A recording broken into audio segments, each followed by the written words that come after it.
नए साथी का पार्टी में स्वागत भी करें और संबोधित करें। अनुभव जी, संजय जी, जैसे संजय जी ने कहा वैसे लगातार भारतीय जनता पार्टी में आदरणीय प्रधानमंत्री मोदी जी के नेतृत्व में विकसित भारत को समर्थन देने के लिए कई मान्यवरों का प्रवेश हो रहा है। आज अनुभव मोहंती जी का हो रहा है, जो केंद्रपाड़ा से 19वें सांसद बने। एक राजनीतिक सामाजिक कार्यकर्ता के नाते उड़िया बंगाली फिल्मों में भी उन्होंने एक प्रख्यात अभिनेता की भूमिका निभाई है। आज भी वो काम कर रहे हैं और 2014 में राज्यसभा के बिन विरोध निर्वाचित सबसे कम उम्र के सांसद के नाते भी उन्होंने दायित्व संभाला। ऐसे युवा एक नेता अभिनेता आज भारतीय जनता पार्टी में जुड़ रहे हैं।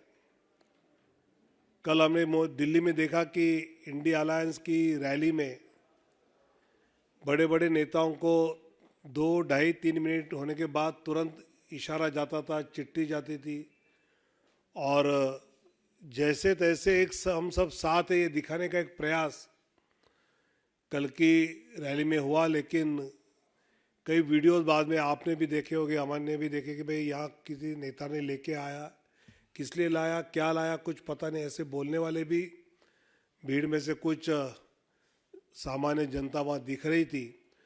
और इसलिए एक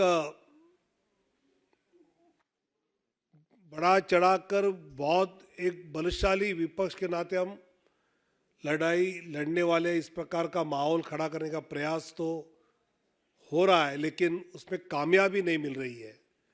और यही दुख उन सब नेताओं के भाषण में बार बार व्यक्त किया गया। हारे हुए मानसिकता से सब विपक्ष कल इकट्ठा हुए हमने देखे और उसी समय दूसरी तरफ इस भारत को विकसित देखने के लिए उत्सुक अनुभव जी। मित्रों नमस्कार। अपने बीच भारतीय जनता पार्टी के वरिष्ठ नेता, केंद्रीय मंत्री और लोकसभा चुनाव 2024 के घोषणा पत्र समिति के माननीय सह संयोजक श्री पीयूष गोयल जी आपको संबोधित करेंगे। बगल में पार्टी के राष्ट्रीय महामंत्री और घोषणा पत्र समिति के माननीय सदस्य विनोद तावरे जी भी हैं, आप भी संबोधित करेंगे। मेरा विनम्र निवेदन है माननीय पीयूष जी से कि आपको संबोधित करें। धन्यवाद संजय जी। आज घोषणा पत्र समिति की महत्वपूर्ण बैठक माननीय रक्षा मंत्री श्री राजनाथ सिंह जी की अध्यक्षता में केंद्रीय कार्यालय में संपन्न हुई। उसमें राजनाथ जी सहित 8 केंद्रीय मंत्री थे।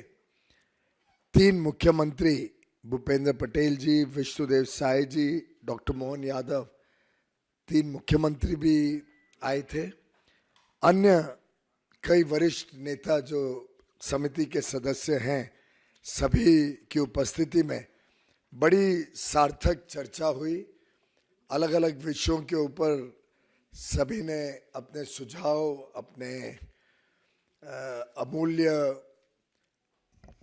विषयों के ऊपर क्या किया जा सकता है, किस प्रकार से आगे के विकसित भारत 2047 के रोड मैप में पार्टी की क्या रूपरेखा रहेगी, सरकार की क्या रूपरेखा रहेगी, इसके विषय में प्रधानमंत्री नरेंद्र मोदी जी के तीसरे टर्म के संकल्प पत्र के बारे में चर्चा की।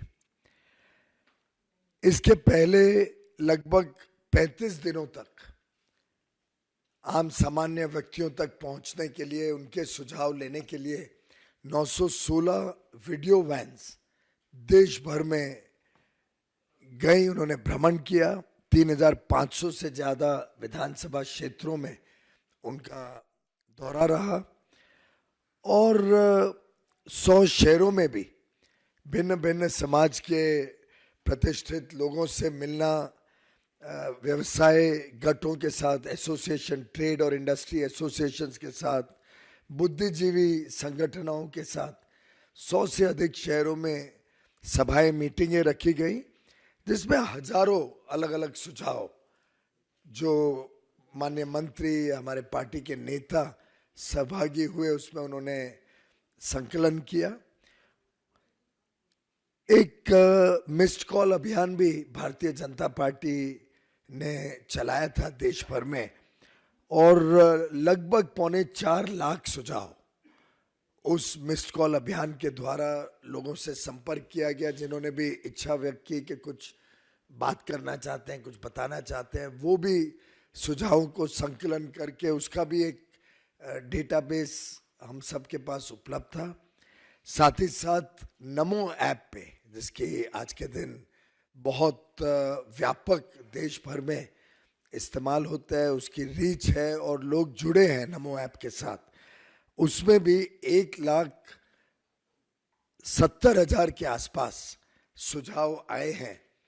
ये अपने आप में दर्शाता है कि देश की जनता में कितना उत्साह है और कितना सहभागिता के साथ प्रधानमंत्री नरेंद्र मोदी जी के नेतृत्व में भारतीय जनता पार्टी इस चुनाव में जब निकली है, तो लोगों में कितना उम्मीद है, कितना लोगों के बीच विश्वास है कि मोदी है तो मुमकिन है, और इसीलिए इतने बड़ी संख्या में लोगों ने अपने अलग अलग सुझावों से हमको लाभ दिया है।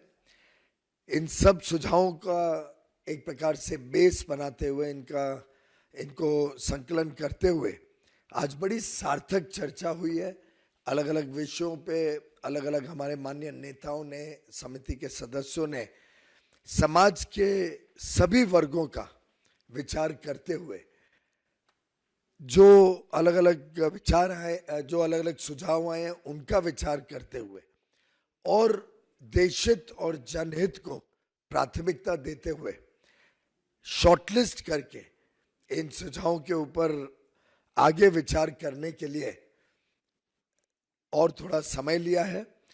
अब यह समिति पुनः कुछ दिनों बाद मिलेगी। इन सुझावों के ऊपर सभी सदस्य अपने अपने विचार भी लेके आएंगे और इन सुझावों के ऊपर थोड़ी बहुत स्टडी करके इन सुझावों को अगली बैठक में पुनः एक बार चर्चा में लिया जाएगा। आप जैसा सभी जानते हैं, माननीय प्रधानमंत्री जी के नेतृत्व में भारतीय जनता पार्टी हर एक संकल्प पत्र में हर एक विषय को बड़ी गंभीरता से लेती है, बड़ी गंभीरता से विचार विमर्श करके उसको संकल्प पत्र में लेती है। तो हमारी पार्टी का जो रोबस्ट मैकेनिज्म है जिससे संकल्प पत्र बनता है, उस रोबस्ट मैकेनिज्म के तहत इस बार का संकल्प पत्र का भी ये पहला दौर है। कुछ ही दिनों में इसको फाइनल किया जाएगा। बहुत बहुत धन्यवाद।